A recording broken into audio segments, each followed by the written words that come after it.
നമുക്കറിയാം, കഴിഞ്ഞ 2 ആഴ്ചയ്ക്ക് മുമ്പ് 2 തീക്കനൽ എന്ന വിഷയത്തെ ഓർത്ത് നമ്മൾ ചിന്തിക്കുകയും അല്പം ചില കാര്യങ്ങൾ ചിന്തിക്കുകയും ചെയ്തു. എന്നാൽ വീണ്ടും ഞാൻ അതിനെക്കുറിച്ച് ചിന്തിച്ചപ്പോൾ എൻ്റെ മനസ്സിൽ വന്നത്, കർത്താവ് യേശുക്രിസ്തു എന്തിനാണ് തീക്കനൽ ഉണ്ടാക്കിയത്? എൻ്റെ വിഷയം അതല്ല. എന്നാൽ ആ കഴിഞ്ഞ 2 ആഴ്ചയ്ക്ക് മുമ്പ് ആ തീക്കനൽ കർത്താവ് യേശുക്രിസ്തു എന്തിനാണ് ഉണ്ടാക്കിയത്? കർത്താവ് യേശുക്രിസ്തു അവർക്ക് മീൻ വേണമായിരുന്നു, മീൻ ഉണ്ടാക്കാൻ കൊടുത്താൽ പോരായിരുന്നു. എന്നാൽ കർത്താവ് യേശുക്രിസ്തു മൗനമായ ചില കാര്യങ്ങൾ തങ്ങളോട് സംസാരിപ്പാൻ കൊണ്ട് കർത്താവ് ആഗ്രഹിച്ചു. ലോകമൊരുക്കിയ തീക്കനൽ. എന്നിട്ട് പത്രോസ് അവിടെ വന്നതിന് ശേഷം പറയുകയാണ്, മോനെ, ലോകമൊരുക്കിയ തീക്കനൽ കൂടി നിനക്ക് എന്ത് ലഭിച്ചു? നിൻ്റെ വായിൽ നിന്നും ശാപത്തിൻ്റെ വാക്കുകളല്ലാതെ അനുഗ്രഹത്തിൻ്റെ ഒരു പദം പോലും നിൻ്റെ വായിൽ നിന്നും വന്നില്ല. ഞാൻ നോക്കിക്കൊണ്ടിരിക്കുമ്പോൾ നീ എനിക്ക് വിരുദ്ധമായിട്ട് നീ സംസാരിച്ചു. ഞാനത് കണക്കിടുന്നില്ല മോനെ. ഇതാ ഞാനൊരു തീക്കനൽ ഉണ്ടാക്കുന്നു. അത് ലോകം ഒരുക്കിയ തീക്കനലല്ല, ഞാനൊരു തീക്കനൽ ഉണ്ടാക്കി. ആ തീക്കനൽ മാത്രമല്ല, അവിടെ നിനക്ക് ശാപത്തിൻ്റെ വാക്കുകളാണ് നിൻ്റെ നാവിൽ നിന്ന് ഉയർന്നതെങ്കിൽ ഞാനിതാ നിനക്ക് അപ്പവും മീനും ഞാൻ ഒരുക്കി വെച്ചിരിക്കുകയാണ്. ഫ്രൈ ചെയ്ത മീനും അപ്പവും തീക്കനലോടുകൂടി ഞാൻ നിനക്ക് തരുവാൻ പോവുകയാണ്. എത്രയോ സ്നേഹമാണ് പ്രിയരെ. അവനെ പിന്മാറ്റക്കാരെന്ന് പറഞ്ഞില്ല. അവനെ വേറൊന്നും നിനക്ക് അങ്ങനെ തന്നെ വരണം. നമ്മുടെ ഭാഷയിൽ പറഞ്ഞാൽ അവനെ നിനക്ക് അങ്ങനെ തന്നെ വരണം, നീ അത് പഠിക്കണം എന്നൊന്നും കർത്താവ് പറഞ്ഞില്ല. കുഞ്ഞുങ്ങളെ കൂട്ടുവാൻ വല്ലതുമുണ്ടോ എന്നതിന് ശേഷം തീക്കനൽ, ഒരുക്കിയ തീക്കനൽ. ആരാണ് തീക്കനൽ ഒരുക്കിയത്? ഇതിനുമുമ്പ് ഒരിടത്ത് പത്രോസ് പോയിരുന്നപ്പോൾ ലോകമല്ല, തൻ്റെ ശത്രുക്കൾ, കർത്താവിന് ശത്രുക്കൾ ഒരുക്കിയതായിരിക്കുന്ന തീക്കനൽ. എന്നാൽ ഇവിടെ കർത്താവായ യേശുക്രിസ്തു മൗനമായ പത്രോസിനോട് ചില കാര്യങ്ങൾ പറയുകയാണ്. ഞാൻ നിന്നെ കണ്ടു, നീ എന്നെ ഇത്രമാത്രം വഞ്ചിക്കുമെന്ന് ഞാൻ ഒരിക്കലും വിചാരിച്ചില്ല. എന്നാൽ ഇതാ വീണ്ടും ഞാൻ നിന്നെ സ്നേഹിക്കുന്നു. പ്രിയരെ, ആ കർത്താവാണ് നമ്മുടെ കർത്താവ്. നമ്മുടെ ഒരുപക്ഷെങ്കിൽ നാം ആ തീക്കലിനടുത്ത് പല പ്രാവശ്യം നമ്മൾ പോയി കാണും. പക്ഷെ കർത്താവ് ഒന്നും നമുക്ക് ദ്രോഹമായിട്ട് ഒന്നും ചെയ്തിട്ടില്ല, ഇതുവരെയും ചെയ്തിട്ടില്ല. അവൻ വീണ്ടും നമ്മൾ ലോകമൊരുക്കിയതായിരിക്കുന്ന അല്ലെങ്കിൽ ദൈവത്തെ വിട്ട് നമ്മൾ പോയപ്പോൾ അവിടെയും നമ്മുടെ കർത്താവ് യേശുക്രിസ്തു കടന്നു വന്ന് നമ്മളെ അനുഗ്രഹിക്കല്ലാതെ കർത്താവ് നമ്മെ ശപിച്ചിട്ടില്ല. അനുഗ്രഹം ഇത്രത്തോളം ദൈവമേ ആക്കിയത് തന്നെ നമ്മുടെ ഗുണങ്ങൾ കൊണ്ടല്ല, നമ്മുടെ ഇല്ല എന്നതുകൊണ്ടല്ല, അവിടുത്തെ മഹാസ്നേഹമാണ്. ആ കർത്താവിനെ നമുക്ക് സ്തുതിക്കുകയും മഹത്വപ്പെടുത്തുകയും ചെയ്യാം. നമുക്ക് നമ്മെ തന്നെ ഒന്ന് ശോധന ചെയ്യാം. എൻ്റെ കഴിഞ്ഞകാല ജീവിതത്തിൽ എന്തെല്ലാം ശാപത്തിൻ്റെ വാക്കുകൾ കർത്താവിന് വിരുദ്ധമായിട്ടല്ലായിരിക്കാം, പക്ഷേ നമ്മുടെ സ്വന്തം സഹോദരങ്ങൾക്കെതിരായിട്ട്, അവർ ഇല്ലാത്തതായിരിക്കുന്ന സമയത്ത് അവർക്കെതിരെ നമ്മൾ എന്തെല്ലാം വാക്കുകൾ പറഞ്ഞിട്ടുണ്ട്. നന്മയല്ലാതെ തിന്മയല്ലേ നമ്മൾ പലപ്പോഴും പറയുവാൻ ഉദ്ദേശിക്കുന്നത്. അങ്ങനെയെങ്കിൽ കർത്താവ് വീണ്ടും നമുക്ക് വേണ്ടി തീക്കനൽ ഒരുക്കുവാൻ തയ്യാറാകുന്നു. ആ തീക്കനലിൽ അപ്പവും മീനും നമുക്ക് തരുവാൻ തയ്യാറാണ്. എന്നാൽ അവനൊന്നേ ആഗ്രഹിക്കുന്നുള്ളൂ, നീ എന്നെ സ്നേഹിക്കുന്നുണ്ടോ? പത്രോസെ, നീ എന്നെ സ്നേഹിക്കുന്നുണ്ടോ? പത്രോസെ, നീ എന്നെ സ്നേഹിക്കുന്നുണ്ടോ? ആ തീക്കനൽ, അവിടെ ലോകം ഒരുക്കിയ തീക്കനലിൽ കണ്ടുകൊണ്ട് കർത്താവ് ആ പത്രോസിനെ ഒരു പാഠം പഠിപ്പിക്കുവാൻ, മോനെ, ലോകം ഒരുക്കിയ തീക്കനല്ല ഞാൻ ഒരുക്കിയത്, ഞാൻ നിന്നെ സ്നേഹിക്കുന്നു, ഇപ്പോഴും ഞാൻ നിന്നെ സ്നേഹിക്കുന്നു. ആ കർത്താവിലേക്ക് നമുക്ക് കടന്നു വരാം. അത് ഇന്നത്തെ എൻ്റെ വിഷയം അതല്ല. എൻ്റെ വിഷയം കിളിവാതിലുകൾ എന്നതാണ്. ബൈബിളിൽ പല ഭാഗങ്ങളിൽ കിളിവാതിലുകൾ എന്ന് രേഖപ്പെടുത്തിയിട്ടുണ്ട്. ആ കിളിവാതിലുകളെക്കുറിച്ച്, കിളിവാതിലുകൾ നമ്മുടെ ജീവിതത്തോടുള്ള ബന്ധത്തിൽ അത് എപ്രകാരമാണ്, നമ്മോട് ചില കാര്യങ്ങൾ ആ കിളിവാതിൽ സംസാരിക്കുവാൻ ആഗ്രഹമുണ്ട്. എന്നാൽ എന്താണ് നമ്മോട് സംസാരിക്കാൻ ആഗ്രഹിക്കുന്നത് എന്നുള്ള വിഷയത്തിലേക്ക് ഇന്ന് രാവിലെ സമയത്ത് ഞാൻ കടന്നു വരുവാൻ തക്കണം ആഗ്രഹിക്കുകയാണ്. ആദ്യമായിട്ട് നമുക്ക് യോശുവയുടെ പുസ്തകം 2-ാം അധ്യായം അതിൻ്റെ 17-18 വാക്യങ്ങൾ.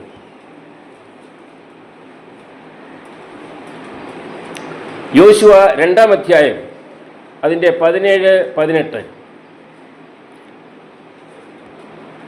അവർ അവളോട് പറഞ്ഞത്, ഞങ്ങൾ ഈ ദേശത്ത് വരുമ്പോൾ നീ ഞങ്ങളെ ഇറക്കിവിട്ട ഈ കിളിവാതിൽക്കൽ ഈ ചുവപ്പ് ചരട് കെട്ടുകയും നിന്റെ അപ്പനെയും അമ്മയെയും സഹോദരന്മാരെയും പിതൃഭവനത്തെയൊക്കെയും നിന്റെ അടുക്കൽ വീട്ടിൽ വരുത്തിക്കൊള്ളുകയും വേണം. നമുക്കെല്ലാം ഇതിൻ്റെ പശ്ചാത്തലങ്ങളൊക്കെ നമുക്കറിയാം, എന്തിന് ബാക്ക്ഗ്രൗണ്ട് നമുക്ക് എല്ലാവർക്കും അറിയാവുന്നതാണ്. രാഹാബ് എന്ന വേശ്യ, അതിൻ്റെ പിന്നിലുള്ളതായിരിക്കുന്ന വേദഭാഗങ്ങൾ വായിക്കുമ്പോൾ ഈ ഇസ്രയേലിൻ്റെ ദൈവത്തെ രാഹാബ് എന്ന വേശ്യ വിശ്വസിച്ചു. ഈ വാസ്തവത്തിൽ ഒരു ദൈവം ഉണ്ടെങ്കിൽ ആ ദൈവം ഇസ്രായേൽ മക്കളുടെ ദൈവമാണെന്നുള്ളത് പൂർണ്ണമായി വിശ്വസിക്കുകയും അനേക അത്ഭുതങ്ങളും അടയാളങ്ങളും ചെയ്തതായിരിക്കുന്ന ഈ വാർത്തകളൊക്കെയും രാഹാബ് എന്ന വേശ്യ കേട്ടിട്ടുണ്ട്. അതുമാത്രമല്ല, ഇനിയും ഒരു രക്ഷ തരുവാൻ കൊണ്ട് ശക്തിയുള്ളത് ഈ ഇസ്രായേലിന്റെ ദൈവമാണെന്നുള്ളത് രാഹാബ് വിശ്വസിച്ചു. മാത്രമല്ല, ആ രാഹാബ് ഒറ്റുനോക്കാരെ അവിടുന്ന് വിടുവിക്കുകയും ചെയ്തു എന്നുള്ളതാണ് നമുക്ക് കാണുവാൻ തന്നെ കഴിയുന്നത്. എന്നാൽ ഇവിടെ ഒരു കിളിവാതിൽ നമുക്ക് കാണുവാൻ കഴിയുന്നുണ്ട്. എന്താണ് 17-ാം വാക്യത്തിലെ അവർ അവളോട് പറഞ്ഞത്, ഞങ്ങൾ ഈ ദേശത്ത് വരുമ്പോൾ നീ ഞങ്ങളെ ഇറക്കിവിട്ട ഈ കിളിവാതിൽക്കൽ ഒരു ചുവപ്പ് ചരട് കെട്ടണം. ഒരു കിളിവാതിൽ അവിടെ ചുവപ്പ് ചരട് കെട്ടണം. ഒരു കിളിവാതിൽ, അവളുടെ വീടിൻ്റെ കിളിവാതിൽ. ആ കിളിവാതിൽ ഇപ്പോൾ അവളുടെ രാഹാബ് എന്ന വേശ്യയാണ്. എന്നാൽ ആ കിളിവാതിൽ ഒരു ചുവപ്പ് ചരട് കെട്ടിക്കഴിയുമ്പോൾ അവൾ പാപിനിയായ സ്ത്രീ അവൾ വിശുദ്ധിയായ സ്ത്രീയായി മാറുകയാണ്. പ്രിയരെ, നമ്മുടെ ജീവിതം ഇപ്രകാരമുണ്ടായിരുന്നു. രാഹാബ് എന്ന വേശ്യയെ പോലെ നാം ഈ ലോകത്തിൽ പാപമെങ്കിലുമായിരിക്കുന്ന ജീവിതത്തിൽ കൂടി നാം കടന്നുപോയവരല്ലേ? നമ്മൾക്ക് ആ കിളിവാതിൽ ഉണ്ടായിരുന്നു. എന്നാൽ കിളിവാതിലൂടെ നമുക്ക് എന്ത് പ്രയോജനം ലഭിച്ചു? ഒരു പ്രയോജനവുമില്ല. നമ്മളെ പാപി എന്നുള്ളതായിരിക്കുന്ന മുദ്രയിട്ടുകൊണ്ട് നാം മുൻപോട്ട് യാത്ര ചെയ്യുകയല്ലായിരുന്നു. സമാധാനമില്ലാത്തതായിരിക്കുന്ന രാത്രികളല്ലേ നമ്മൾ കഴിച്ചുകൊണ്ടിരുന്നത്. എന്നാൽ അവിടെ ഒരു ചുവപ്പ് നൂല് കെട്ടിക്കഴിഞ്ഞപ്പോൾ രാഹാബ് എന്ന വേശ്യ അവൾ പവിത്രയായി തീർന്നു, പരിശുദ്ധിയായി തീർന്നു, മാലാഖയായി തീർന്നു. അവളും അവളുടെ കുടുംബവും എല്ലാം രക്ഷപ്പെടുവാൻ തക്ക വഴിയായി തീർന്നു. നമുക്കത് അറിയാവുന്ന കാര്യമാണ്. എന്നാൽ ഈ ഭാഗത്ത് ഒരു വാക്ക് പറഞ്ഞുകൊണ്ട് ഞാൻ മുൻപോട്ട് പോവുകയാണ്. അടുത്ത കിളിവാതിലേക്ക് ഞാൻ പോവുകയാണ്. എന്നാൽ ഒരു കാര്യം നമുക്കറിയാം, നാം എല്ലാവരും രക്ഷിക്കപ്പെട്ടവരാണ്. എങ്കിലും ഒരു വാക്ക് ഞാൻ പറയട്ടെ. ഈ കിളിവാതിൽ നമുക്കുണ്ട്. എന്നാൽ ഈ കിളിവാതിൽ ചുവപ്പ് നൂൽ ആരുടെയെങ്കിലും ജീവിതത്തിൽ കടന്നു വന്നിട്ടില്ല എങ്കിൽ, കാൽവരെ കുരിശിൽ ഒഴുക്കിയതായിരിക്കുന്ന രക്തത്താൽ രക്ഷപ്പെട്ടിട്ടില്ലെന്നുണ്ടെങ്കിൽ ആ ചുവപ്പ് നിന്റെ ഭവനത്തിൽ കടന്നു വരേണ്ടത് ആവശ്യമാണ്. കർത്താവായ യേശുക്രിസ്തുവിനെ നിങ്ങൾ രക്ഷിതാവായി സ്വീകരിക്കേണ്ടത് ആവശ്യമാണ്. നാം എല്ലാവരും രക്ഷിക്കപ്പെട്ട് മുൻപോട്ട് വന്നിട്ടുള്ളവരായതുകൊണ്ട് ഞാൻ ആ ഭാഗത്തെക്കുറിച്ച് കൂടുതലായിട്ട് പറയുവാൻ തക്കണം ആഗ്രഹിക്കുന്നില്ല. എന്നാൽ രക്ഷിക്കപ്പെട്ട ദൈവമക്കളായിരിക്കുന്ന നമ്മുടെ ജീവിതത്തിൽ ഇനി വരാൻ പോകുന്നതായിരിക്കുന്ന ഒരു കിളിവാതിലാണ് നിന്നയുടെ കിളിവാതിൽ. നമുക്കറിയാം, നാം രക്ഷിക്കപ്പെട്ട് കഴിയുമ്പോൾ നാം പലപ്പോഴും ആഗ്രഹിക്കുന്നത് നല്ലൊരു ജീവിതയാത്ര നമുക്കുണ്ടായിരിക്കണം. യാതൊരു പ്രശ്നവും ഉണ്ടാകരുത്, ആരും നമ്മളെ നിന്ദിക്കരുത്, ആരും നമ്മളെ പരിഹസിക്കരുത്, യാതൊരു വിധമായിരിക്കുന്ന പ്രയാസങ്ങൾ നമ്മുടെ ജീവിതത്തിൽ ഉണ്ടാകരുത്.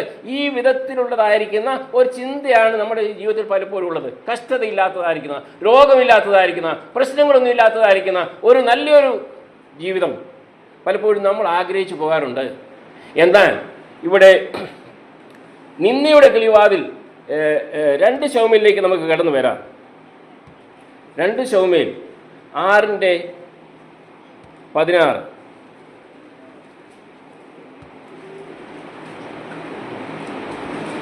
എന്നാൽ യഹോവയുടെ പെട്ടകം ദാവീദിന്റെ നഗരത്തിൽ കടക്കുമ്പോൾ ശൗലിന്റെ മകളായ മീഖൾ കിളിവാതിൽ കൂടി നോക്കി ദാവീദ് രാജാവ് യഹോവയുടെ മുൻപാകെ കുതിച്ച് നൃത്തം ചെയ്യുന്നത് കണ്ട് തൻ്റെ ഹൃദയത്തിൽ അവനെ നിന്ദിച്ചു. ആരെയാണ് നിന്ദിച്ചത്? വേറെ നമ്മൾ ജോലി ചെയ്യുന്ന കമ്പനിയിലുള്ള ആരുമല്ല നിന്ദിച്ചത്, നമ്മുടെ സഭയിലുള്ള ആരുമല്ല നിന്ദിച്ചത്, നമ്മുടെ കുടുംബത്തിലുള്ളവർ. ഈ ഒരു ശൗൽ രാജാവിൻ്റെ മകളായിരിക്കുന്ന മീഖൾ തൻ്റെ ഭർത്താവിനെ നിന്ദിക്കുന്നു എന്നുള്ളതാണ് ഇവിടെ കാണുവാൻ, നിന്നയുടെ ഒരു കിളിവാതിലാണ് നമുക്കിവിടെ കാണുവാൻ കഴിയുന്നത്. ഒരുപക്ഷെങ്കിൽ നമ്മുടെ ജീവിതത്തിൽ ഇപ്രകാരം നമ്മെ നിന്ദിക്കുന്ന അനേകം നമ്മുടെ ചുറ്റുപാടും ഉണ്ടായിരിക്കാം, നമ്മുടെ ഭവനത്തിലുണ്ടായിരിക്കാം. ഭാര്യ ഭർത്താവിനെ നിന്ദിക്കുന്നുണ്ടായിരിക്കാം, ഭർത്താവ് ഭാര്യ നിന്ദിക്കുന്നുണ്ടായിരിക്കാം, മക്കളെ അപ്പനമ്മമാർ നിന്ദിക്കുന്നുണ്ടായിരിക്കാം, മക്കൾ അമ്മയപ്പന്മാരെ നിന്ദിക്കുന്നുണ്ടായിരിക്കാം. എന്നാൽ പ്രിയരെ, ഒരു കാര്യം ഞാൻ പറയാൻ ആഗ്രഹിക്കുകയാണ്. ഒരു കിളിവാതിൽ നമുക്കുണ്ടെങ്കിൽ ആ കിളിവാതിൽ നമ്മൾ പ്രതീക്ഷിക്കരുത് സുഖലോലുപമായിരിക്കുന്ന ഒരു കിളിവാതിലായിരിക്കും എപ്പോഴും നമ്മൾ ചിന്തിക്കരുത്. നമ്മുടെ ജീവിതത്തിൽ പ്രശ്നങ്ങളുണ്ടാകും, പ്രയാസങ്ങളുണ്ടാകും, നിന്ദകളുണ്ടാകും. കാരണം നമുക്കറിയാം, നമ്മുടെ കർത്താവായ യേശു ക്രിസ്തു പാട്ടുകാരൻ പാടുന്ന നിന്ദിതനായി, നിസ്സാരനായി, നിസ്സഹായനായി കാൽവരി ക്രൂശും പേരിക്കൊണ്ട് മലമുകളിലേക്ക് കയറിപ്പോയതായിരിക്കും നമ്മുടെ കർത്താവായ യേശു ക്രിസ്തുവിന്റെ ശിഷ്യന്മാരായി നാം ജീവിക്കുമ്പോൾ നമ്മുടെ ജീവിതത്തിൽ നിന്ദകൾ ഉണ്ടാകും. എന്നാൽ ഇവിടെ നാം കാണുന്നത് മീഖൾ, ദാവീദിന്റെ ഭാര്യ മീഖൾ ദാവീദിനെ നിന്ദിക്കുന്നതാണ്. എന്തിനാണ് നിന്ദിച്ചത്? അതിൻ്റെ ബാക്കി ഭാഗങ്ങളിലേക്ക് കൂടുതലായിട്ട് ഞാൻ പോകാൻ ആഗ്രഹിക്കുന്നില്ല. അതിൻ്റെ 20-ാം വാക്യം 20, 21, 22 വാക്യങ്ങൾ പറഞ്ഞുകൊണ്ട് ഞാൻ മുൻപോട്ട് പോകാൻ ആഗ്രഹിക്കുകയാണ്. 20-ാം വാക്യത്തിലെ അനന്തരം ദാവീദ് തന്റെ കുടുംബത്തെ അനുഗ്രഹിക്കേണ്ടതിന് മടങ്ങി വന്നപ്പോൾ ശൗലിന്റെ മകളായ മീഖൾ ദാവീദിനെ എതിരേറ്റ് ചെന്ന്, നിസ്സാരന്മാരിൽ ഒരുത്തൻ തന്നെത്താൻ അനാവൃതമാക്കുന്നത് പോലെ ഇന്ന് തന്റെ ദാസന്മാരുടെ ദാസികൾ കാണെ തന്നെത്താൻ അനാവൃതമാക്കിയ ഇസ്രായേൽ രാജാവെന്ന് എത്ര മഹത്വമുള്ളവനെന്ന് പറഞ്ഞു. 21 വാക്യത്തില് ദാവീദ് മീഖളിനോട് പറയുകയാണ്, അതിന് ഉത്തരമായി പറയുകയാണ്. ദാവീദ് തന്റെ ഭാര്യയായിരിക്കുന്ന മീഖളിനോട് പറയുകയാണ്, യഹോവയുടെ ജനമായ ഇസ്രായേലിന്റെ പ്രഭുവായി നിയമിപ്പാൻ തക്കവണ്ണം നിന്റെ അപ്പനിലും അവന്റെ സകല ഗ്രഹത്തിലും ഉപരിയായി എന്നെ തെരഞ്ഞെടുത്തിരിക്കുന്ന യഹോവയുടെ മുൻപാകെ, അതെ, യഹോവയുടെ മുൻപാകെ ഞാൻ നൃത്തം ചെയ്യും. ഇനിയും ഞാൻ നൃത്തം ചെയ്യും. ഞാൻ കവിണിയും കല്ലുമായിട്ട് വനങ്ങളിൽ കൂടി യാത്ര ചെയ്തുകൊണ്ട് ആടുകളെ മേയിച്ചുകൊണ്ടിരുന്നിരിക്കുന്ന ആ സ്ഥാനത്ത് നിന്ന് ദൈവം എന്നെ വിളിച്ച് വേർതിരിച്ച് ഈ രാജസ്ഥാനത്തേക്ക് ആക്കിയിരിക്കുന്നുവെങ്കിൽ മഹാനായിരിക്കുന്ന ഗോല്യാത്തിനെ നിന്റെ അപ്പനും മറ്റുള്ള ഇസ്രായേൽ മക്കളും തോറ്റുപോയപ്പോൾ ഞാൻ ഏകനായ ദൈവത്തിന്റെ പേര് വിളിച്ചുകൊണ്ട് ആ ഗോല്യാത്തിനെ തകർക്കുവാൻ കഴിവുള്ളതിനായിരിക്കും എന്റെ ദൈവത്തെ മറക്കണമെന്നാണോ നീ പറയുന്നത്? മീഖളേ, അത് സാധ്യമല്ല. നീ എൻ്റെ ഭാര്യയായിരിക്കാം, പക്ഷെങ്കിൽ എൻ്റെ ദൈവത്തെ മറന്ന് ഒരു ഇഞ്ച് പോലും ഞാൻ മുൻപോട്ട് പോകാൻ തക്കണം ഞാൻ ആഗ്രഹിക്കുന്നില്ല. ഞാൻ ആ വാക്ക് ഒരു പ്രാവശ്യം നിങ്ങൾ വായിക്കുകയാണ്. ദാവീദ് മീഖളിനോട്, യഹോവയുടെ ജനമായ ഇസ്രായേലിന്റെ പ്രഭുവായി നിയമിപ്പാൻ തക്കവണ്ണം നിന്റെ അപ്പനിലും അവന്റെ സകല ഗ്രഹത്തിലുപരിയായി എന്നെ തെരഞ്ഞെടുത്തിരിക്കുന്ന യഹോവയുടെ മുൻപാകെ, അതേ, യഹോവയുടെ മുൻപാകെ ഞാൻ നൃത്തം ചെയ്യും. 22 വാക്യത്തില് ഞാൻ ഇനിയും ഇതിലധികം ഹീനനും എൻ്റെ കാഴ്ചയ്ക്ക് എളിവനും ആയിരിക്കും. നീ പറഞ്ഞ ദാസികളാലോ എനിക്ക് മഹത്വം ഉണ്ടാകും എന്ന് പറഞ്ഞു. പ്രിയരെ, ഇനിയും ഞാൻ ഹീനനാകുക എൻ്റെ ദൈവത്തിന് വേണ്ടി, എന്നെ ഇത്രത്തോളം ഉയർത്തിയതായിരിക്കുന്ന എൻ്റെ ദൈവത്തിന് വേണ്ടി ഇനിയും ഞാൻ ഹീന അവസ്ഥയിലാകുവാൻ, ഞാൻ ഹീനനായി തീരുവാൻ തക്കണം ഞാൻ തയ്യാറാണ്. പക്ഷെങ്കിൽ ഞാൻ ഒരിക്കലും ഈ ദൈവത്തെ മറക്കില്ല. മീഖളേ, നീ എൻ്റെ ഭാര്യയാണ്, പക്ഷെങ്കിൽ ഭാര്യയുടെ വാക്ക് കേട്ടുകൊണ്ട് എനിക്ക് മുൻപോട്ട് പോകുക, എൻ്റെ ദൈവത്തെ മറന്ന് മുൻപോട്ട് പോകാൻ തക്കണം ഒരിക്കലും സാധ്യമല്ല. പ്രിയരെ, നോക്കുക, ഒരു നിന്ദയുടേതായിരിക്കുന്ന ഒരു കിളിവാതിൽ ഒരു പക്ഷെങ്കിൽ നമുക്ക് പലർക്കും ഉണ്ടായിരിക്കാം. നിന്ദയുടേതായിരിക്കുന്ന കിളിവാതിൽ കൂടിയായിരിക്കാം നാം ഇന്ന് ജീവിച്ചിരിക്കുന്നത്. ഒരു പക്ഷെങ്കിൽ പല നിന്ദകൾ നാം അനുഭവിക്കുന്നുണ്ടായിരിക്കാം. ഒരു പക്ഷെങ്കിൽ നമ്മുടെ ബന്ധപ്പെട്ടവരിൽ നിന്ന് നിന്ദകൾ അനുഭവിക്കുന്നുണ്ടായിരിക്കാം. നമ്മുടെ സഭകൾ നമ്മളെ നിന്ന് അനുഭവിക്കുന്നുണ്ടായിരിക്കാം. നാം ഏറ്റവും കൂടുതൽ ഇഷ്ടപ്പെടുന്നതായിരിക്കും, സ്നേഹിക്കുന്ന നമ്മുടെ സ്നേഹിതന്മാരിൽ നിന്ന് നമുക്ക് നിന്ന പരിഹാസങ്ങൾ ഇതൊക്കെ ഉണ്ടായി എന്ന് വന്നേക്കാം. എന്നാൽ എൻ്റെ കർത്താവ്, എൻ്റെ ദൈവം, എന്നെ വീണ്ടെടുത്ത എൻ്റെ കർത്താവ് എനിക്ക് വേണ്ടി നിന്നിതനായി, നിസ്സാരനായി, നിസ്സഹായനായി മലമുകളിലേക്ക് കയറിപ്പോയതായിരിക്കുന്ന കർത്താവിനെ വിട്ടിട്ട് നാം ഒരിക്കലും നമ്മുടെ നാവിൽ നിന്ന് ഒരു പദം പോലും ഉപയോഗിക്കുവാൻ പാടില്ല. യോബിനെ നമുക്കറിയാം. യോബിൻ്റെ ഭാര്യ നീ മരിച്ചുകളായെന്ന് പറഞ്ഞു. എന്നാൽ പലരും പറയുന്നത് യോബ് തൻ്റെ ഭാര്യയെ പൊട്ടിയെന്ന് വിളിച്ചെന്നാണ്. പൊട്ടിയെന്ന് വിളിച്ചിട്ടില്ല. യോബ് തന്നെ വളരെ നിയന്ത്രിച്ചു. പൊട്ടിയെ പോലെ നീ പൊട്ടിയെന്നല്ല പറയും, പൊട്ടിയെ പോലെ നീ സംസാരിക്കുന്നു എന്നാണ് ചോദിച്ചത്. ആ സമയത്തും തൻ്റെ ഇയ്യോബ് തൻ്റെ ഭാര്യയ്ക്ക് വിരുദ്ധമായിട്ട് ഒരു വാക്ക് പോലും പറഞ്ഞില്ല. അവൻ അനുഭവിക്കേണ്ടത് അനുഭവിച്ചു. ഞാൻ ഇതൊക്കെ കേൾക്കേണ്ടതാണ് കേട്ടു.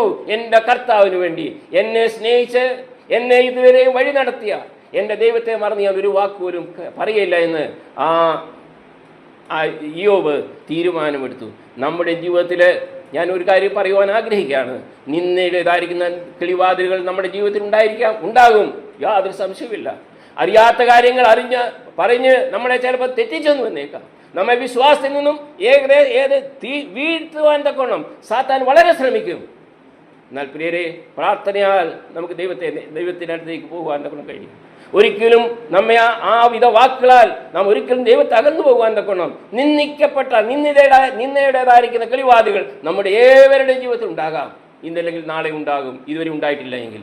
എന്നാൽ ആ സമയത്ത് നാം പതറിപ്പോകരുത് എന്ന് ഞാൻ ഈ സമയത്ത് ഓർപ്പിക്കുകയാണ്. അതിന് മൂന്നാമതായിട്ട് ഒരു കിളിവാതിലിനെ കുറിച്ച് നാം ചിന്തിക്കാം. അപ്പോസ്തല പ്രവൃത്തി 20-ാം അധ്യായത്തിൻ്റെ 8-ാം വാക്യം എല്ലാവർക്കും പരിചയമുള്ള ഭാഗമാണ്. ഞങ്ങൾ കൂടിയിരുന്ന മാളികയിൽ വളരെ വിളക്കുണ്ടായിരുന്നു. അവിടെ യൂത്തിക്കോസ് എന്ന യൗവനക്കാരൻ കിളിവാതിൽ കിഴന്ന് ഗാഠനിദ്ര പ്രാപിച്ചു. അതിൻ്റെ 1-2 ഭാഗം കൂടെ ആകെ മുമ്പോട്ട് ചിന്തിക്കേണ്ടതായിട്ടുണ്ട്. പൗലോസ് വളരെ നേരം സംഭാഷിക്കിയാൽ നിദ്രാവശനായി 3-ാം തട്ടിൽ നിന്ന് താഴെ വീണു. അവനെ മരിച്ചതുമായി എടുത്തുകൊണ്ട് പോന്നു. ഒരു പക്ഷേ ഇത് കേൾക്കുമ്പോൾ നമുക്ക് ചിന്തിച്ചു പോവും, പൗലോസ് കൂടുതൽ സമയം പ്രാർത്ഥിച്ചു സംഭാഷിച്ചുകൊണ്ടിരുന്നു, പ്രസംഗിച്ചുകൊണ്ടിരുന്നു, പ്രസംഗം കൂടിപ്പോയി, അതുകൊണ്ടാണ് യൂത്തിക്കോസ് എന്ന മനുഷ്യൻ താഴെ വീണെന്ന് അങ്ങനെ ഒരു അർത്ഥം വരുന്ന രീതിയിലാണ് എഴുതിയിരിക്കുന്നത്. കൂടുതൽ സംഭാഷിക്കാൻ നിദ്രാവശനായി എഴുതിയിരിക്കുന്നത്. അത് രാത്രി ആയതുകൊണ്ടോ സംഭാഷിച്ചത് കൂടിപ്പോയതുകൊണ്ടല്ല. എന്തുകൊണ്ടാണ് ഒരു പിന്മാറ്റത്തിൻ്റെ ഇതിനെ പേര് കൊടുത്തിരിക്കുന്നത്? പിന്മാറ്റത്തിൻ്റെ കിളിവാതിൽ നിന്ന്. നമ്മുടെ ഏവരുടെ ജീവിതത്തിൽ പിന്മാറ്റത്തിൻ്റെ കിളിവാതിൽ കാണും, നമ്മൾ അറിയത്തില്ല, നമുക്ക് ആ വിഷയമൊന്നും നമുക്കറിയത്തില്ല. പക്ഷേ പിന്മാറ്റത്തിൻ്റെ കിളിവാതിലുകൾ ഇന്നല്ലെങ്കിൽ നാളെ നമ്മുടെ ജീവിതത്തിൽ തീർച്ചയായിട്ടും കടന്നു വരും. എന്നാൽ ആ സമയത്ത് എന്തുകൊണ്ട് യൂത്തിക്കോസ് ആ സ്ഥാനത്ത് ഗാഠനിദ്ര പ്രാപിച്ച് താഴെ വീണു? ഞാൻ ചോദിക്കട്ടെ, രണ്ട് വിശ്വാസികളുടെ ഇടയിൽ ആ യൂത്തിക്കോസ് ഇരുന്നിരുന്നെങ്കിൽ വീഴുമായിരുന്നു?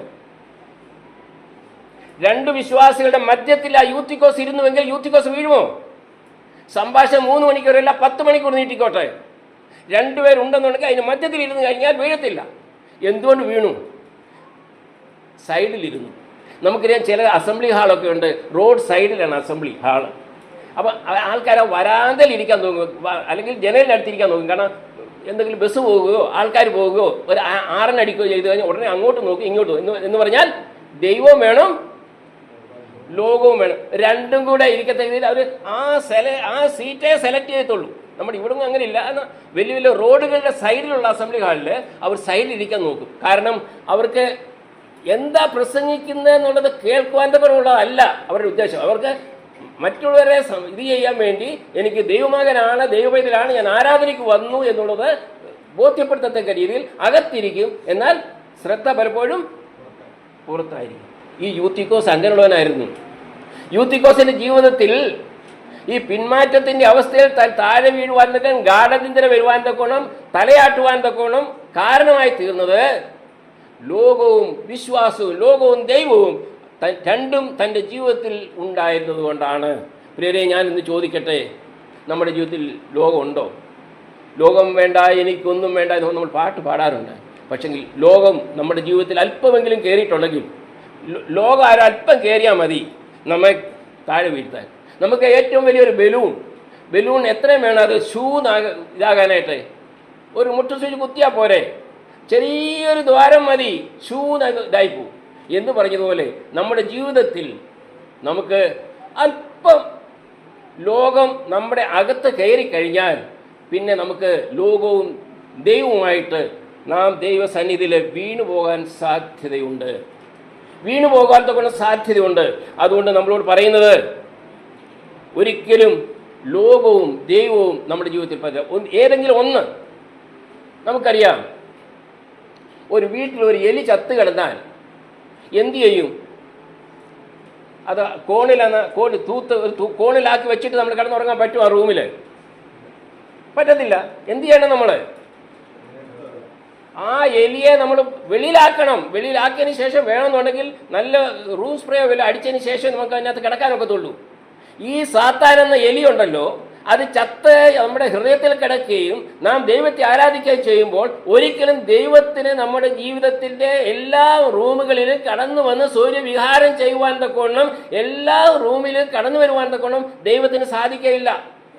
അതാണ് ലോകവും ദൈവവും നമ്മൾ ആക്കുന്നത് കൊണ്ട് ദൈവത്തിന് ഒരു ഫ്രീഡം ഇല്ല.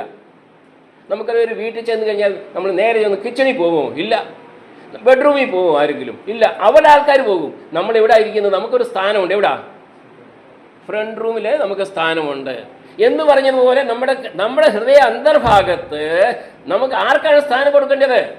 അവൻ സൂര്യവികാരം ചെയ്യട്ടെ. ആര്? നമ്മുടെ കർത്താവായ യേശു ക്രിസ്തു. അവൻ ചെയ്യട്ടെ. അതാണ് നമുക്ക് ആവശ്യമായിരിക്കുന്നത്. പ്രിയരെ, ലോകം നമുക്ക് വേണ്ട. ലോകത്തിൽ നിന്നുള്ളതായിരിക്കുന്ന സകല ആർഭാടങ്ങളും ലോകത്തിൻ്റെ ഇടയ്ക്കുന്ന സകല വിഷയങ്ങളും നമ്മൾ വിട്ടിട്ട് അതിനോട് എന്തെങ്കിലുമായിട്ടൊരു ടാറ്റ പറഞ്ഞുകൊണ്ട് ദൈവഭാഗത്തേക്ക് നമുക്ക് പൂർണ്ണമായിട്ട് കടന്നു വരാം. നമ്മുടെ ജീവിതത്തെ സമ്പൂർണ്ണമായിട്ട് ദൈവത്തിന്റെ സന്നിധിയിൽ നമുക്ക് സമർപ്പിക്കാം. തീർച്ചയായിട്ടും ദൈവം നമ്മെ അനുഗ്രഹിക്കും. അങ്ങനെയാണെങ്കിൽ ഈ യൂത്തിക്കോസ് വീണതുമാതിരി വീഴത്തില്ല. പക്ഷെ ഒരു കാര്യം, യൂത്തിക്കോസ് വീണെങ്കിലും അവിടെ അപ്പോസ്തലനായി പൗലോസ് ഉണ്ട്. പക്ഷേ ഇവിടെ അപ്പോസ്തലനായി പൗലോസ് ഇല്ല. അതുകൊണ്ട് പ്രയാസമാണ്. അതുകൊണ്ട് വീഴരുത്. ദൈവവചനമേ ഉള്ളൂ ഇന്ന്. അന്ന് അപ്പോസ്തലനായി പൗലോസ് ഉണ്ട്. വീണതുകൊണ്ട് എന്ത് ചെയ്തു? ജീവൻ കൊടുത്തു. അവർ ആശ്വസിച്ചു എന്ന് പറയുന്നുണ്ട്. വളരെ ആശ്വാസം അവർക്കുണ്ടായി. പക്ഷേ ഇന്ന് വീണ് കഴിഞ്ഞാൽ പ്രയാസമാണ്. ഇന്ന് ദൈവവചനമാണ് നമുക്കുള്ളത്. ഈ ദൈവവചനത്തിൻ്റെ ആധാരപ്രകാരം ലോകത്തെ നമുക്ക് നമ്മിൽ നിന്നും മാറ്റിക്കൊണ്ട് യഥാർത്ഥമായിരിക്കുന്ന ക്രിസ്തീയ ജീവിതം നയിപ്പാൻ്റെ ഗുണം ദൈവം നമ്മെ സഹായിക്കുമാറാകട്ടെ. അതാണ് കിളിവാതിലുകളുടെ പിന്മാറ്റ കിളിവാതിലുകൾ. അതുമാത്രമല്ല, വേറൊരു കിളിവാതിൽ, നമുക്ക് ഏറ്റവും അത്യാവശ്യമായിരിക്കുന്ന ഒരു കിളിവാതിലുണ്ട്. ഈ വിധ കാര്യങ്ങളൊക്കെ നമ്മുടെ ജീവിതത്തിൽ കടന്നു വരുമ്പോൾ ഈ പ്രതിസന്ധിയെ നമ്മൾ എങ്ങനെ തരണം ചെയ്യണം എന്നുള്ളതിനൊരു കിളിവാതിലുണ്ട്. അത് ദാനിയേലിന്റെ പുസ്തകത്തിലേക്ക് നമുക്ക് കടന്നു വരാം. ദാനിയേലിന്റെ പുസ്തകം 6-ാം അധ്യായം അതിന്റെ 10-ാം വാക്യം.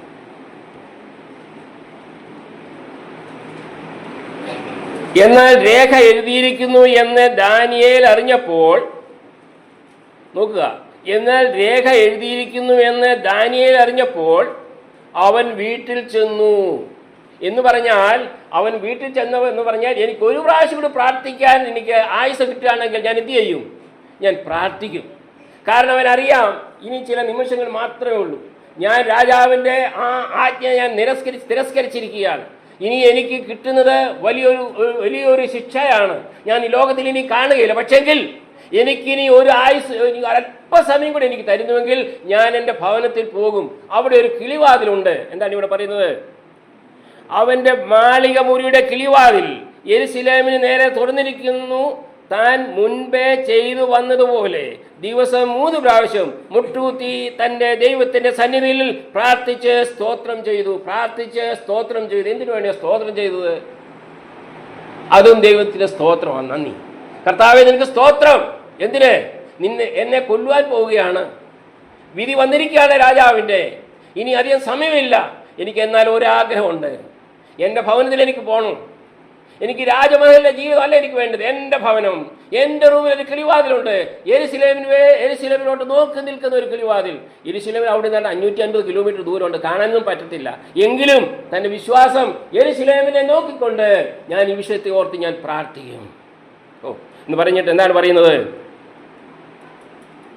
എന്നാൽ രേഖ എഴുതിയിരിക്കുന്നു എന്ന് ദാനിയേൽ അറിഞ്ഞപ്പോൾ അവൻ വീട്ടിൽ ചെന്ന് അവൻ്റെ മാളിക മുറിയുടെ കിളിവാതിൽ യെരൂശലേമിന് നേരെ തുറന്നിരിക്കുന്നു. താൻ മുമ്പേ ചെയ്തു വന്നതുപോലെ ദിവസം 3 പ്രാവശ്യം മുട്ടുകുത്തി തൻ്റെ ദൈവത്തിൻ്റെ സന്നിധിയിൽ പ്രാർത്ഥിച്ച് പോന്നു എന്ന് നമുക്ക് കാണുവാൻ കഴിയുന്നു. പ്രിയരെ, ഏത് പ്രശ്നത്തിനും, ഏത് പിന്മാറ്റ അവസ്ഥയ്ക്കും, ഏത് ലോകം നമ്മുടെ ജീവിതത്തിലേക്ക് കടന്നു വരുമ്പോഴും ഒറ്റമൂല്യ ഔഷധി എന്ന് പറയാം നമ്മുടെ കർത്താവായ യേശു ക്രിസ്തുവിനുള്ളിൽ പ്രാർത്ഥിക്കുക. കർത്താവായ യേശു ക്രിസ്തുവിൽ ദൈവസന്നിധിയിൽ ഇരുന്നു കൊണ്ട് നമുക്ക് പ്രാർത്ഥിക്കുന്നുവെങ്കിൽ ദാനിയേലിൻ്റെ ദൈവം നമ്മുടെ ദൈവമാണ്. ദാനിയേലിൻ്റെ പ്രാർത്ഥന കേട്ട ദൈവം നമ്മുടെയും ദൈവമാണ്. തീർച്ചയായിട്ടും അവൻ്റെ പ്രാർത്ഥനയ്ക്ക് മറുപടി തരും. ലോകമാണോ നമ്മെ നിയന്ത്രിക്കുന്നത്? വെറും ചില ദുസ്വഭാവങ്ങളാണോ നമ്മെ നിയന്ത്രിക്കുന്നത്? അല്ലെങ്കിൽ ചില കെട്ടതായിരിക്കുന്ന ബന്ധനങ്ങളാണോ നമ്മെ ഈ വിധത്തിൽ ദൈവത്തിൽ നിന്നും അകന്നിരിക്കുന്നത്? എങ്കിൽ ദാനിയേലിൻ്റെ ദൈവം നമ്മുടെ ദൈവം. ദാനിയേൽ എന്ത് ചെയ്തു? താൻ സ്വന്തം ഭവനത്തിലേക്ക് കടന്നുപോയി. നോക്കുക, ആ രംഗം ഒന്ന് ചിന്തിച്ചു നോക്കുക. ഞാൻ പറയുമ്പോൾ അത് കേൾക്കുക മാത്രമല്ല, മരണത്തെ മുന്നേ കണ്ടുകൊണ്ട് തനിക്ക് ദാര്യാവേശ രാജാവിന് ഇഷ്ടമില്ലായിരുന്നു. എന്നാൽ തൻ്റെ കൂട്ടുകാർ പോലും പോയി കംപ്ലൈൻറ്റ് കൊടുത്തു. ഇല്ല, ഞങ്ങൾ ചെന്നപ്പോൾ അവൻ ജീവനോടെ ഇസ്രായേലിൻ്റെ ദൈവത്തെ നോക്കി പ്രാർത്ഥിച്ചുകൊണ്ടിരിക്കുകയാണ് രാജാവേ എന്ന് പറഞ്ഞപ്പോൾ രാജാവിന് താൻ കൽപ്പിച്ചതായതിൻ്റെ കൽപ്പനയിൽ നിന്ന് പിന്മാറുവാൻ കഴിയാഞ്ഞതുകൊണ്ട് താൻ മനസ്സോടെ അവൻ ഒടുവിൽ കടന്നു വന്ന് മുദ്രയിടുകയാണ്. എന്ത്? അവനെ സിംഹക്കുഴിയിൽ ഇടുവാൻ വേണ്ടി. എന്നാൽ ആ സമയത്തും താൻ പതറിയില്ല. തനിക്കൊരു വിശ്വാസം ഉണ്ടായിരുന്നു, ഞാൻ മരിച്ചാലും എൻ്റെ ദൈവമാണ്, ഇസ്രായേലിൻ്റെ ദൈവം, എന്നെ ഇതുവരെ വഴി നടത്തിയതായിരിക്കുന്ന ദൈവം. അനേക സ്വപ്നങ്ങൾ രാജാക്കന്മാർ പോലും നെബൂഖദ്നേസർ പോലും മനസ്സിലാക്കാത്തതായിരിക്കുന്ന ആ അർത്ഥങ്ങൾ എനിക്ക് തന്നതായിരിക്കുന്ന ഒരു ദൈവമുണ്ട്, ഒരു ജീവനുള്ള ദൈവമുണ്ട്. ആ ദൈവത്തെ വിട്ട് ഞാൻ ഒരിക്കലും മാറിപ്പോവുകയില്ല. ആ ദൈവത്തിന് എന്നെ വിടുവിക്കാൻ കഴിയും. വിടുവിച്ചില്ലെങ്കിലും ഞാൻ ആ ദൈവത്തെ വിട്ട് ഞാൻ മുന്നോട്ട് പോകത്തില്ല. ഇതാണ് ദാനിയേലിൻ്റെ പ്രാർത്ഥന. പ്രിയരെ, പ്രാർത്ഥനയ്ക്ക് അസാധ്യമായിട്ടൊന്നുമില്ല. നമ്മുടെ ശത്രുക്കളുടെ മുൻപിൽ നിന്നുകൊണ്ട് നമുക്ക് പ്രാർത്ഥിക്കാൻ കഴിയും, മനസ്സിൽ പ്രാർത്ഥിക്കുവാൻ കഴിയും. ഈ ശത്രുവിനെ രക്ഷിക്കായി നമുക്ക് പ്രാർത്ഥിപ്പാൻ കഴിയും. അതാണ് ദാനിയേൽ ചെയ്തത്. ദാനിയേൽ എന്ത് ചെയ്തു? അതിനുശേഷം അവൻ വളരെ വലിയ രീതിയിൽ ദൈവം അവനെ വഴി നടത്തി വിടുവിച്ചു എന്നുള്ളത് നമുക്ക് കാണുവാൻ തക്കണം കഴിയുന്നുണ്ട്. അതിന് അടുത്തതായിട്ട് നമുക്ക് കാണുവാൻ തക്കണം കഴിയുന്നത്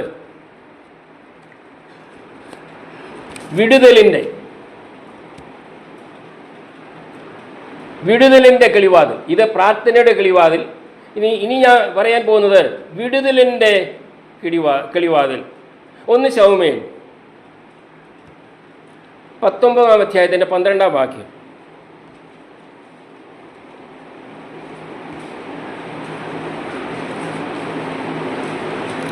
അങ്ങനെ മീഖൽ ദാവീദിനെ കിളിവാതിൽ കൂടി ഇറക്കി വിട്ടു, അവൻ ഓടിപ്പോയി രക്ഷപ്പെട്ടു.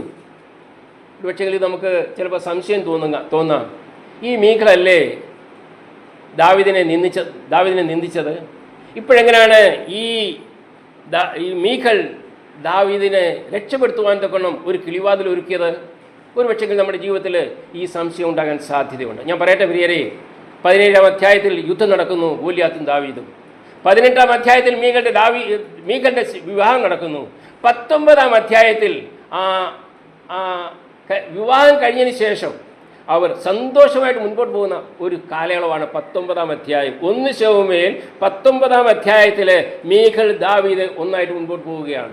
അങ്ങനെ ചെയ്യുമ്പോഴാണ് ചില വ്യവസ്ഥകൾ ദൈവം അവർക്ക് കൊടുത്തിരിക്കുന്നതിനെ മീഖൽ ലംഘിക്കുന്നത്. വിവാഹത്തിൽ പുരുഷൻ സ്ത്രീയുമായിട്ട് ഒരു ശരീരമായി തീരുന്നു എന്നുള്ളതായിരിക്കുന്ന വാക്ക് അവൾ അവിടെ ബ്രേക്ക് ചെയ്യുകയാണ്. പുരുഷനും സ്ത്രീയും ഒരു ശരീരമാണ്, അവർ അപ്പനെയും അമ്മയെയും വിട്ട ഒരു ശരീരമായി തീരും എന്നുള്ളതായിരിക്കുന്ന വ്യവസ്ഥ അവൾ അവിടെ ലംഘിക്കുകയാണ്. എങ്ങനെ?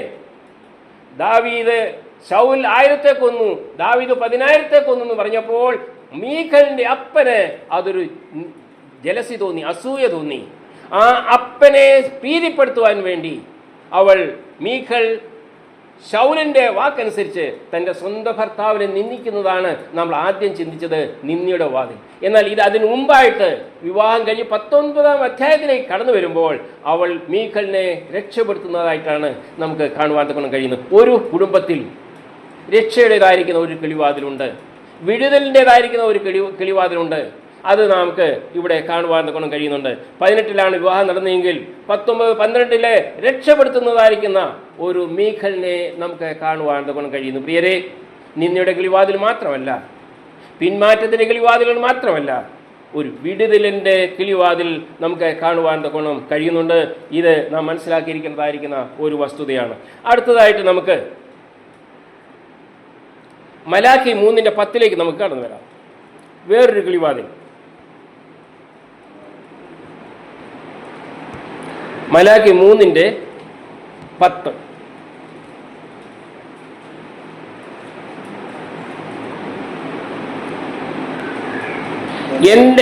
വായിച്ചാട്ടെ. എന്റെ ആലയത്തിൽ ആഹാരം ഉണ്ടാകേണ്ടതിന് നിങ്ങൾ ദശാംശം മുഴുവനും ഭണ്ഡാരത്തിലേക്ക് കൊണ്ടുവരും. ഞാൻ നിങ്ങൾക്ക് ആകാശത്തിന്റെ കിളിവാതിലുകൾ തുറന്ന് സ്ഥലം പോരാതോടെ നിങ്ങളുടെ മേൽ അനുഗ്രഹം പകരുകയില്ലേ എന്നിങ്ങനെ നിങ്ങൾ ഇതിനാൽ എന്നെ പരീക്ഷിക്കുമെന്ന് സൈന്യങ്ങളുടെ പ്രധാനത്തിൽ. ഈ കിളിവാതില് അനുഗ്രഹത്തിന്റെ കിളിവാതിലാണ് പറയുന്നത്. പക്ഷെ ഒരു കണ്ടീഷൻ ഉണ്ട്, അത് മാത്രമേ ഉള്ളൂ. അനുഗ്രഹം തരുവാൻ തക്കോണം ദൈവം തയ്യാറാണ്. നമ്മെ അനുഗ്രഹിക്കുവാൻ തക്കോണം ദൈവം തയ്യാറാണ്. നാം ദൈവത്തിന്റെ മക്കളാണ്, നമ്മുടെ പിതാവാണ് നമ്മുടെ ദൈവം. ആ ദൈവം നമ്മെ അനുഗ്രഹിക്കുവാൻ തക്കോണം തയ്യാറാണ്. ഞാൻ പറയട്ടെ, അനേക പ്രാവശ്യം നമ്മുടെ ജീവിതത്തിൽ ദൈവ അനുഗ്രഹവുമായിട്ട് നമ്മുടെ വീടിൻ്റെ പടിവാതിൽക്കൽ വരെ എത്തിയതിനു ശേഷം മടങ്ങിപ്പോയിട്ടുണ്ട് അനുഗ്രഹവുമായിട്ട് തിരികെ. കാരണം എന്താ? ആ കണ്ടീഷൻ അനുസരിച്ച് നമുക്ക് മുൻപോട്ട് പോകാൻ ദൈവത്തെ വിളിക്കാതെ കണ്ട് ദൈവത്തിൻ്റെ അനുഗ്രഹം പ്രാപിക്കണമെന്ന് പറഞ്ഞു കഴിഞ്ഞാൽ ഒക്കത്തില്ല. ദൈവം സ്നേഹവാനാണ്, അതുപോലെ ദൈവത്തെ നാം സ്നേഹിക്കേണ്ടതും ആവശ്യം. ഇവിടെ എന്താ പറയുന്നത്? എൻ്റെ ആലയത്തിൽ ആഹാരം ഉണ്ടാകേണ്ടതിന് നിങ്ങൾ ദശാംശം മുഴുവനും ഭണ്ഡാരത്തിലേക്ക് കൊണ്ടുവരുവീൻ. വ്യവസ്ഥ. നിങ്ങൾ എന്ത് ചെയ്യണം? ദശാംശം മുഴുവനും ഭണ്ഡാരത്തിലേക്ക് നിങ്ങൾ കൊണ്ടുവരുവീൻ. ഞാൻ നിങ്ങൾക്ക് ആകാശത്തിന്റെ കിളിവാതിലുകളെ തുറന്ന് സ്ഥലം പോരാതെ വരുവോളം നിങ്ങളുടെ മേൽ അനുഗ്രഹം പകരുകയില്ലയോ എന്നിങ്ങനെ നിങ്ങൾ ഇതിനാൽ എന്നെ പരീക്ഷിപ്പീൻ എന്ന് സൈന്യങ്ങളുടെ യഹോവ അരുളി ചെയ്യുന്നു. ഇത് എവിടുത്തെ കിളിവാതിലായത്? ഇതുവരെ നമ്മൾ വായിച്ച കിളിവാതിലൊക്കെ ഈ ഭൂമിയിലുള്ള കിളിവാതിലാണ്. ഇത് എവിടുത്തെ കിളിവാതിലാ? സ്വർഗത്തിലേക്ക്. എത്ര വാതിലുണ്ട് അവിടെ?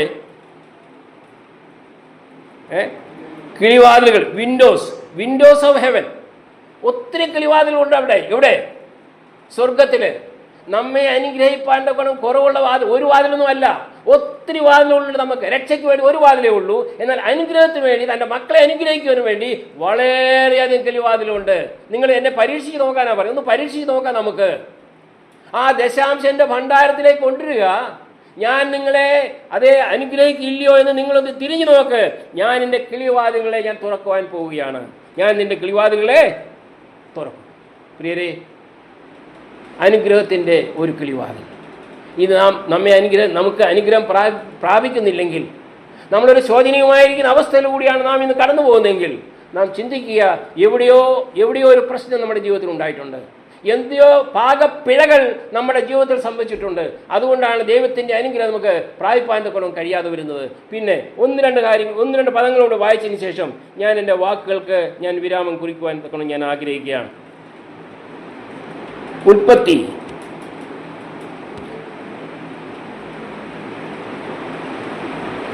7-ാം അധ്യായം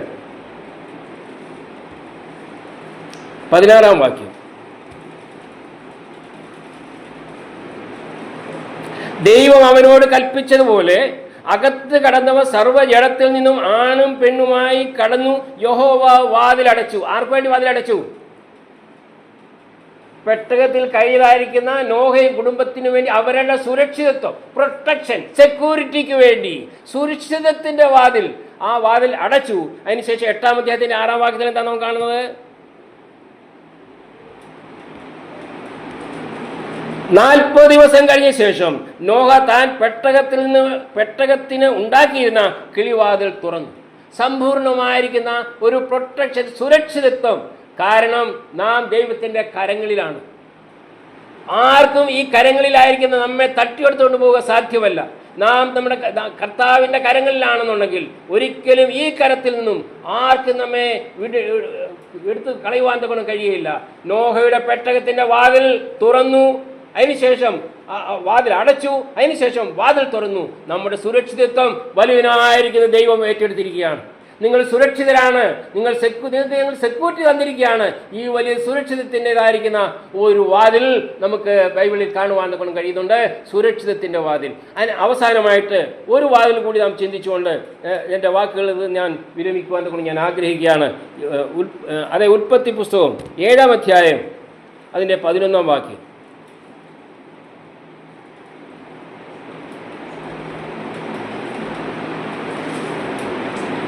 നോഹയുടെ ആയുസിന്റെ 600-ാം സംവത്സരത്തിൽ 2-ാം മാസം 17-ാം തീയതി അന്ന് തന്നെ ആയുടെ ഉറവുകളൊക്കെ പിളർന്നു, ആകാശത്തിന്റെ കിളിവാതിലുകളും തുറന്നു.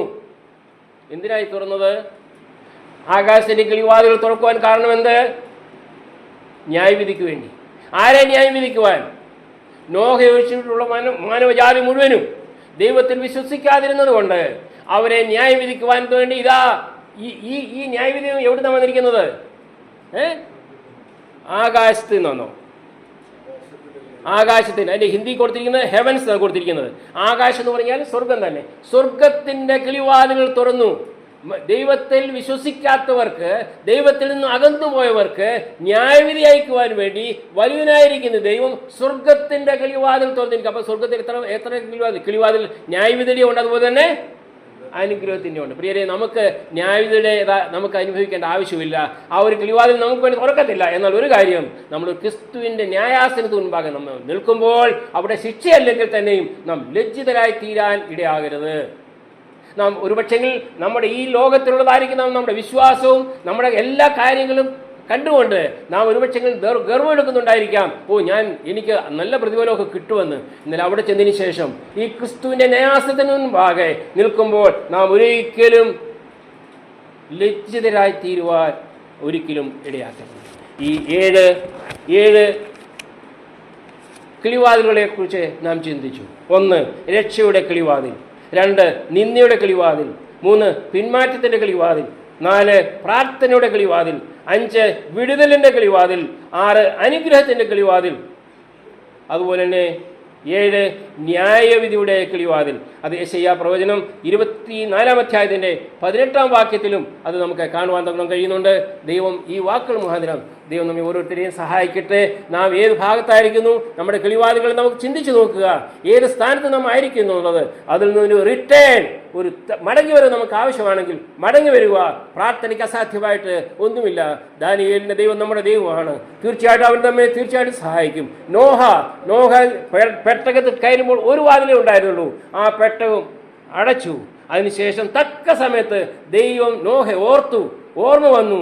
അവൻ ഉടനെ തന്നെ ഒരു കാറ്റടിപ്പിച്ചു. അതിനുശേഷം ആ അരാരാത്ത് പർവ്വതത്തിന് മുൻപിലേക്ക് ആ പെട്ടകം വന്നിരിക്കുകയും അതിനുശേഷം വാതിൽ തുറന്നു കൊടുത്തു. അത് ഉണങ്ങിയ നിലത്ത് തൻ്റെ പാദം വെച്ചു എന്ന് നമുക്ക് കാണുവാൻ കഴിയുന്നുണ്ട്. പ്രിയരെ, ഇത്ര മഹാനായിരിക്കും ദൈവം, ഇത്ര സ്നേഹവാനായിരിക്കും ദൈവം. അനേക കിളിവാതിൽ ഇനിയുണ്ട്. എന്നാൽ ഈ കിളിവാതിൽ കൂടി ദൈവം നമ്മോട് സംസാരിക്കട്ടെ. ദൈവം നാം മഹത്വപ്പെടുമാറാകട്ടെ. ദൈവം നാം നന്ദിയോടെ സ്തോത്രം ചെയ്യുന്നു. ആമേൻ.